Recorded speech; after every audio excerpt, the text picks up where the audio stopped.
মণিপুর গ্রামের পাশে ছিল একটি ঘন জঙ্গল। জঙ্গলের ভিতর ছোট্ট একটি পুকুর পাড়ে বাসা বেঁধে থাকতো একটি হাঁস। হাঁসটি 5টি ডিম পেড়ে তাপ দিচ্ছিল আর অপেক্ষা করছিল কবে তার ডিম ফুটে বাচ্চা বের হবে। কি যে ভালো লাগছে আমার, কিছুদিনের মধ্যেই ডিম থেকে ছানা বের হবে। আমি ছানাদের গোসল করাবো, সাঁতারও শেখাবো। ছানারা আমাকে মামা বলে ডাকবে। কি যে খুশি লাগছে। হাঁসটি খুবই আনন্দে ছিল, কারণ এবার ওই সে প্রথম ছানা দিচ্ছে। যাই, কিছু খাবার নিয়ে আসি। বাসায় যা খাবার ছিল সব তো শেষ হয়ে গেছে। কয়েকদিন পর আবার ছানা বের হবে।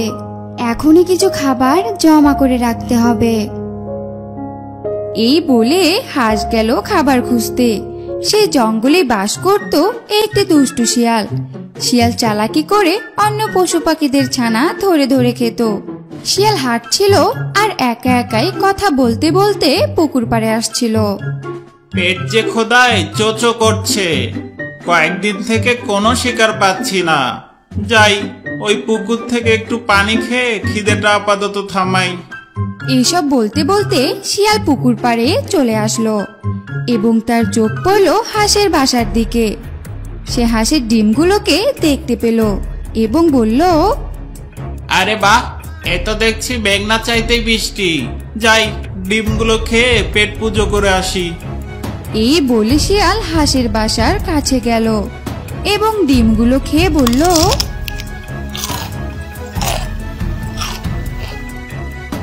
অনেকদিন পর এমন তৃপ্তি মতো ভোজন হলো, পেটের সাথে সাথে মনটাও ভরে গেল। চাই, এখন বাসায় গিয়ে শান্তিতে একটা ঘুম দেই। এই বলে শিয়াল বাসার দিকে চলে গেল। অন্যদিকে হাঁস খাবার নিয়ে বাসায় চলে আসলো আর দেখলো তার একটি ডিমও নেই। হাঁস কাঁদতে কাঁদতে বলল, হায় হায়, আমার এত বড় সর্বনাশ কে করলো? আমি প্রথমবারের মতো মা হতাম, আর কিছুদিনের মধ্যে এই ডিম ফুটে আমার ছানা বের হতো। আমার যে এত বড় সর্বনাশ কে করলো? হাঁসটি তার ডিমগুলো হারিয়ে কান্না করতে থাকলো। আর অন্যদিকে শিয়াল তার বাসায় পৌঁছে গেল এবং বলল, হাঁসের ডিমটা যা ছিল না, একেবারে ফাটাফাটি। খেয়ে খুব তৃপ্তি পেয়েছি। ওহ, খুব ঘুম পাচ্ছে। এখন শান্তির একটা ঘুম দেই।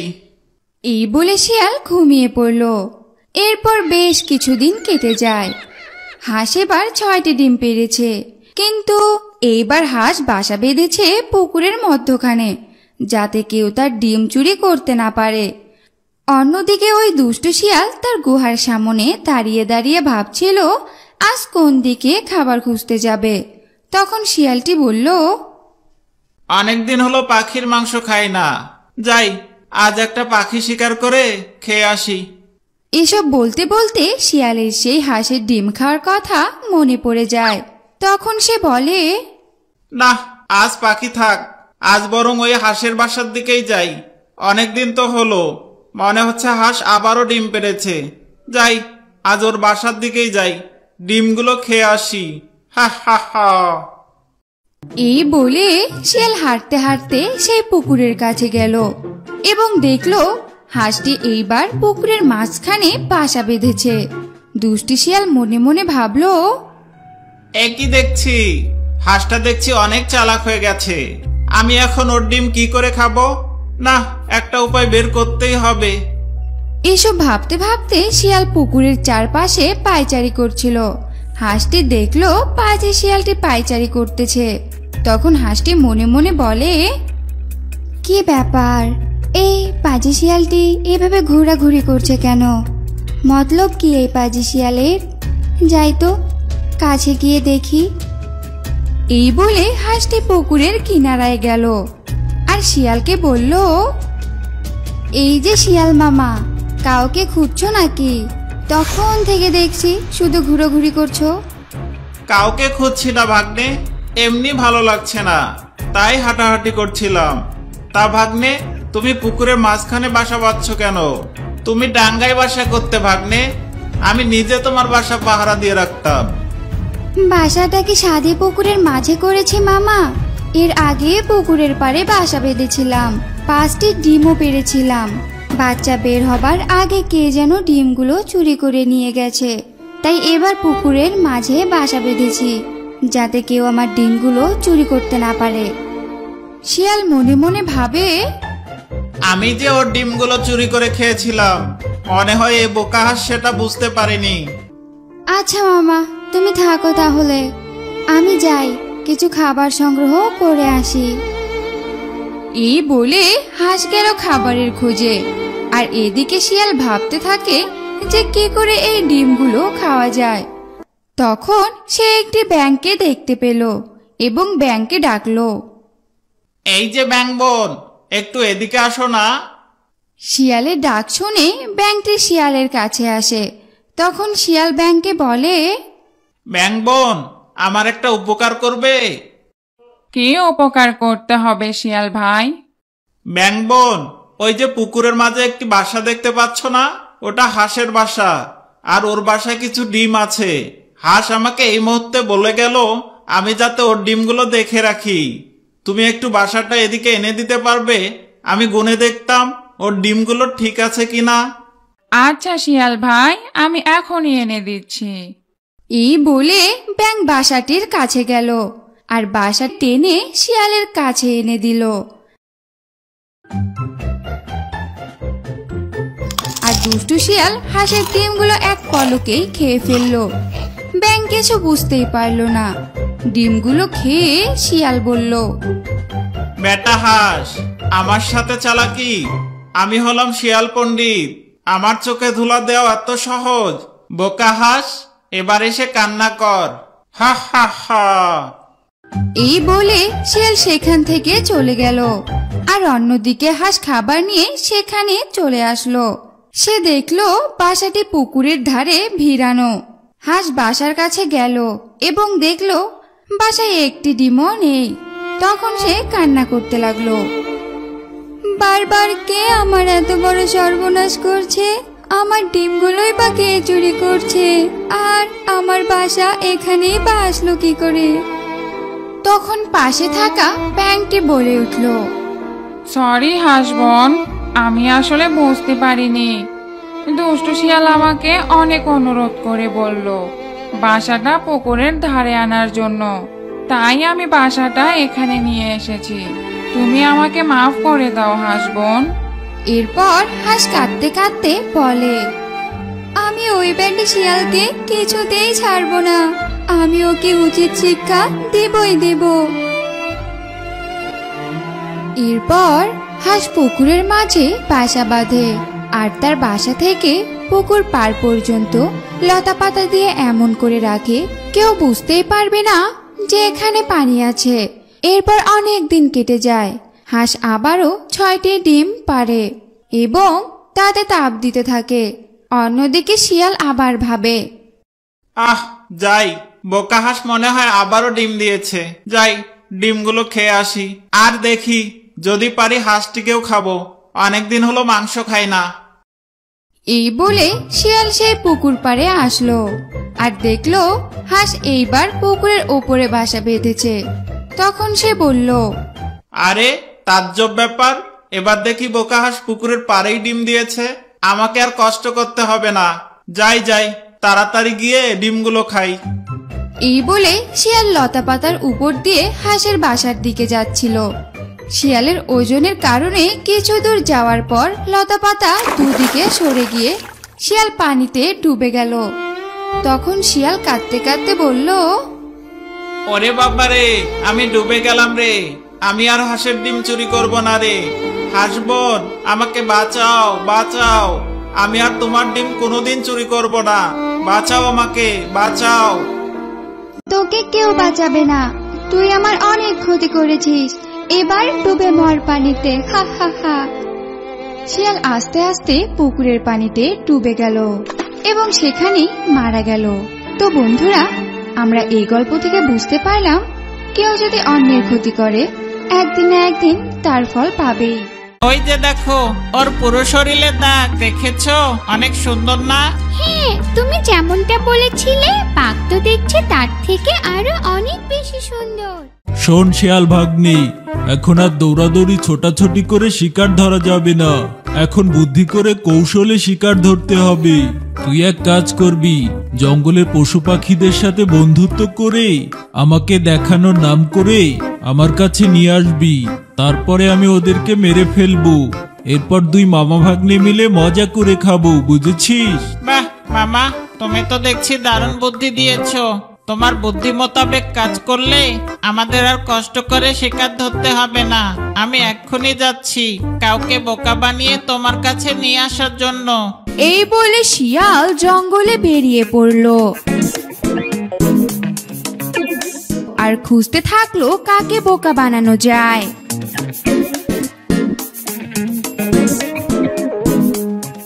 ওই জঙ্গলে বাস করত এক ছাগল ও তার একটি ছানা। শোনো আমার লক্ষ্মী ছানা, তুমি গুহায় চুপটি করে বসে থাকো, আমি জঙ্গলের মাঠ থেকে ঘাস খেয়ে আসি আর তোমার জন্য কচি কচি নরম ঘাসও নিয়ে আসি। তুমি কিন্তু গুহা থেকে কোথাও যেও না।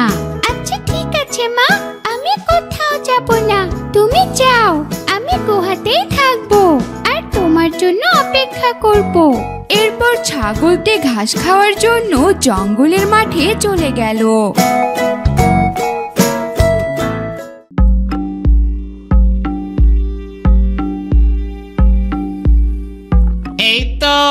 এই তো একটা সুযোগ পেয়েছি।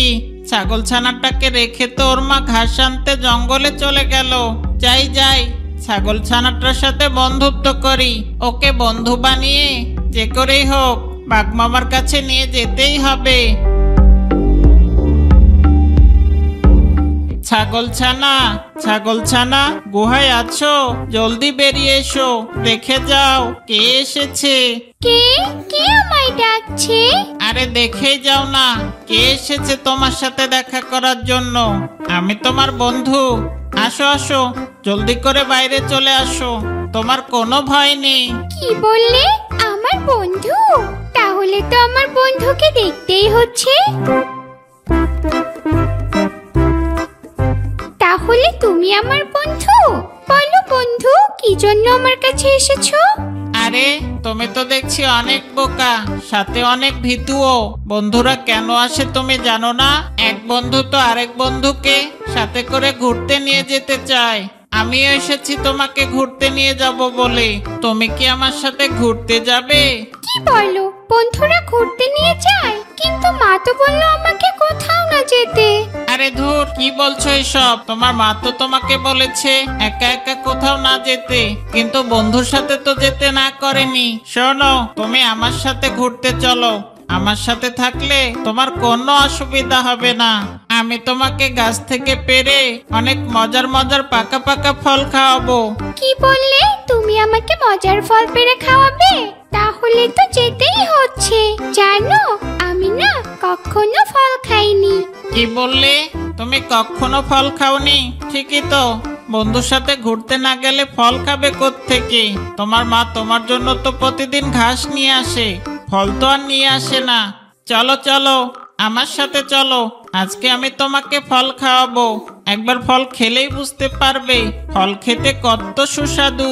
আচ্ছা ঠিক আছে, আমি তোমার সাথে যেতে রাজি আছি, চলো।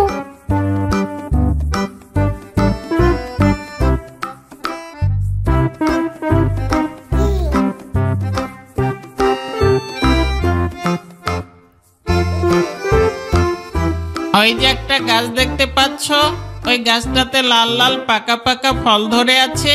ওই গাছটার নাম হচ্ছে আপেল গাছ, আর ওই ফলগুলোর নাম হচ্ছে আপেল ফল। কি বললে? ওটা আপেল গাছ? আমি আপেল খেতে চাই, আমাকে কয়েকটা আপেল পেড়ে দাও।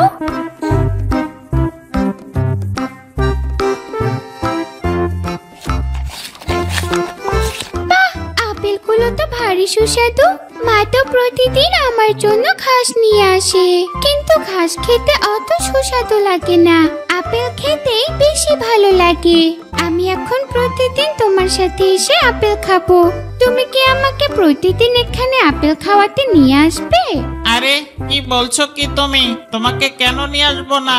অবশ্যই নিয়ে আসবো। তুমি আমার বন্ধু, বন্ধু বলে যখন ডেকেছি, তোমাকে প্রতিদিন জঙ্গলে ঘুরতে নিয়ে আসবো আর মজার মজার অনেক ফল খাওয়াবো। তুমি তো এখন শুধুমাত্র আপেল ফল দেখেছো, কিন্তু এ জঙ্গলে দেখার মতো আরো অনেক কিছু আছে। আচ্ছা তুমি এখন বলো তো আমায়, তুমি কি কখনো বাঘ দেখেছো? বাঘ? বাঘ আবার কি জিনিস? বাঘ তো আমি কখনোই দেখিনি। ই ই ই তুমি কখনো বাঘ দেখোনি? তাহলে তো তুমি জীবনে কিচ্ছু দেখোনি। জানো বাঘ দেখতে কত সুন্দর। বাঘের পুরো শরীরে ডোরা কাটা দাগ আছে, দেখতে অনেক সুন্দর লাগে, কিন্তু দেখতে একটু ভয়ঙ্কর টাইপের। তবে বাঘ আমার বন্ধু। আমি কালকে তোমাকে বাঘের কাছে নিয়ে যাব। বাঘকে তুমি ধরতে পারবে, ওর সাথে খেলা করতে পারবে, বাঘ তোমাকে কিচ্ছু বলবে না। তাই নাকি? আচ্ছা ঠিক আছে, আমি তাহলে কাল বাঘ দেখবো। শোনো, কাল সকালে যখন তোমার মা জঙ্গলে ঘাস খেতে চলে যাবে, আমি সেই সুযোগে গিয়ে তোমাকে নিয়ে আসবো। তোমার মা জানলে কিন্তু তোমাকে আসতে দিবে না। আজকে যে আমি তোমাকে জঙ্গলে আপেল খেতে নিয়ে এসেছি, এটা আবার তুমি তোমার মাকে বলো না। ঠিক আছে, আমি যে তোমার সাথে এখানে এসেছিলাম এটা আমি মাকে বলবো না। এখন চলো তাড়াতাড়ি গুহায় যাই, মা আসার সময় হয়ে গেছে। হ্যাঁ হ্যাঁ, চলো চলো তাড়াতাড়ি তোমায় এখন গুহায় দিয়ে আসি, কালকে আবার সকাল সকাল আসতে হবে। এরপর শিয়াল গিয়ে ছাগল ছানাটিকে তার গুহায় রেখে আসলো। ছাগল ছানা যে শিয়ালের সাথে জঙ্গলে এসেছিল আপেল খাওয়ার জন্য, এই কথা সে আর তার মাকে বলল না।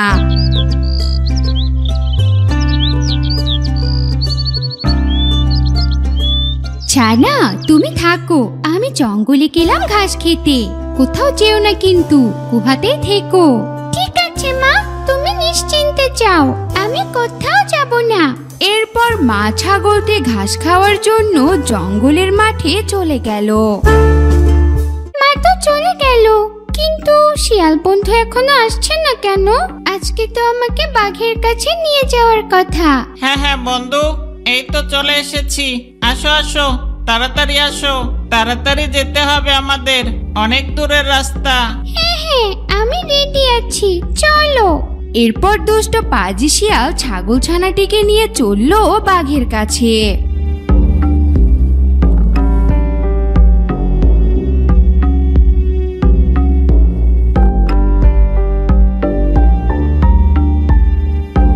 আর কত দূর যেতে হবে শিয়াল বন্ধু? হাঁটতে হাঁটতে তো পা ব্যথা হয়ে গেল। আর বেশি দূরে না, এই তো প্রায় চলে এসেছি। ওই যে ঘন জঙ্গলটা দেখছো, ওই জঙ্গলের ভিতরে এক ঝোপের মধ্যে থাকে বাঘ। চলো চলো, এক্ষুনি আমরা পৌঁছে যাব।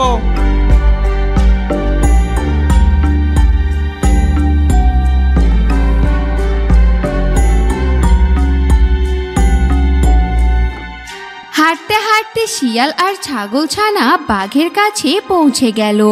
ছাগল বন্ধু, তোমাকে বলেছিলাম না বাঘের পুরো শরীরে ডোরা কাটা দাগ আছে? ওই যে দেখো, ওর পুরো শরীরে দাগ, দেখেছো? অনেক সুন্দর না? হ্যাঁ, তুমি যেমনটা বলেছিলে, বাঘ তো দেখছে তার থেকে আরো অনেক বেশি সুন্দর। আমি ওকে ধরে দেখতে চাই, ওকে আমায় ধরতে দিবে? কি বলছো কি? কেন দিবে না? তোমাকে বললাম না এই বাঘটা আমার বন্ধু। আমি এক্ষুনি বাঘকে বলে দিচ্ছি, বাঘ বন্ধু, বাঘ বন্ধু, এই ছাগল ছানাটা তোমাকে একটু ছুঁয়ে দেখতে চায়। তুমি কি ওকে একটু ছুঁয়ে দেখতে দিবে? ও অনেক দূর থেকে এসেছে শুধুমাত্র তোমাকে দেখার জন্য। কি বললি?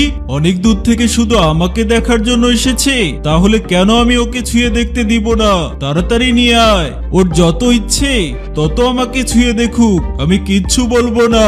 দেখেছো, তোমাকে বললাম না এই বাঘটা আমার বন্ধু। যাও যাও, ওকে একটু ছুঁয়ে দেখো, কোনো ভয় নেই।